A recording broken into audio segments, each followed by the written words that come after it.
የቀቤና ብሔረሰብ 100% ሙስሊም ነው።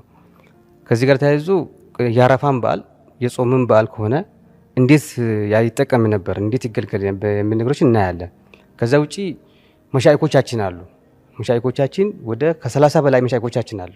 ዋና ዋናዎቹ ዘቢሞላ፣ ሰይድ ጀማሉን የፊቃዶ፣ የሩሙጋ፣ የቀጥበሬ፣ የጣጤሳ፣ የውጥኝሺ ብዙ ናቸው መሻይኮቻችን። ስለዚህ እነዛ መሻይኮቻችን ለዲናቸው ለእስልምና መሰረተ ልማት በሌለ ጊዜ ዋና ዋንቶ ነው እስልምናን ያመጡት። በወንዝ ሙላትን ዋና ዋንቶ የወር ምግባቸውን ስንቃቸውን ይዘው ለዲናቸው ሂዶ እስልምናን አስፋፍተዋል። መውሊድም የጀመሩበትም እስልምና እንዴት ይስፋፋል፣ ማህበረሰቡን እንዴት እናገኛለን፣ እንዴት እናስተምራለን በሚል ጽንሰ ሀሳብ ነው።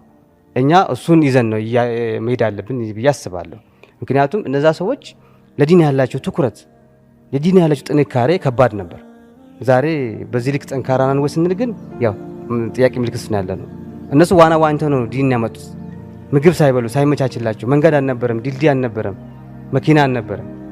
ስለዚህ በዚህ ልክ ነውና ያወረሱን መቻቻልን ነው፣ መከባበርን ነው፣ አላህ እያየ ሰው ሳያይ ወንጀል አለመስራትን ነው። ያ የልጅ ልጆች ይወረሳል ጥፋት ወንጀል ማለት ነው። በዚህ ልክ በሀያ በኢማን በዲን ነው ያስተማሩና እሱን እንዲስፋፋ እሱን